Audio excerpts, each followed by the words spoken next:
روژا پێنجشەمê hejmareke siyasetmedar û rewşenbîran li bajarê Qamişloyê mangirtineke jêr slogana nakûkiyên we medkujin li dar xistin. Li gorî beşdaran armanca wan ji vê çalakiyê rawestandina kotara kînê û tawanbarkirinê di navbera aliyên siyasî Kurdî de. Endamê Yekîtiya Rewşenbîrên Rojavayê Kurdistanê Herereke Zibêr Zeynal dibêje pêwîst e got her du aliyên siyasî Kurdî li Sûriyê nakûkiyên xwe di navbera hev de rakin û li ser masaya diyalogê vegerin.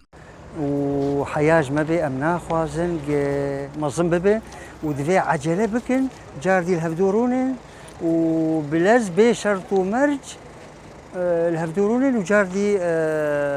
دانوستندن دي أورتا هردو آلية كردي دي چيب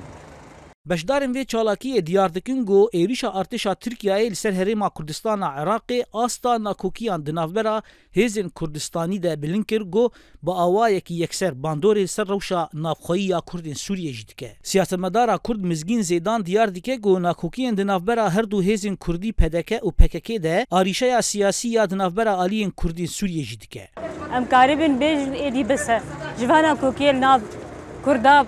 تایبەت هەر چارپەرچێ کوردستانی ناکۆکی ناو کوردات هەنێ ئەم بهێڤینێ گملەتێ مە هشیار ببێ ئەم بهێڤینێ یەکرێزیا کوردات چێ ئەم بهێڤینێ مالا کوردام ئاوا بکەن ئەم بهێڤینێ هەرم کۆنگرê xwe yî netewî Li aliyekî din beşdaran êrişên Tirkiyeyê li ser Bakur Rojhilatê Sûriye û Herêmên Kurdistana Iraqê şermezar kirin û bang li hêzên Kurdistanî kirin got gotara yekrêziyê li pêş bixînin û nakokiyên xwe bidin alî. Cîgerê Serokê Yekîtiya Nivîskarên Kurdên Sûriyê Naif Cibêro dibêje ew banga xwe digihînin hemû layanên siyasî got nakokiyên xwe bidine aliyekî di vê qunaxê de û gotara aştiyê bidine pêş. Em hatina li vê de em dengê xwe digihîne Partiya siyasî Kurdî û Kurdistanî ev meselê nakokiyê di nava de bi eqlane û bi danûstaniyê çareser dibin û gurkirina va nakokiya kesek jê fêde nake ji bilî dijminê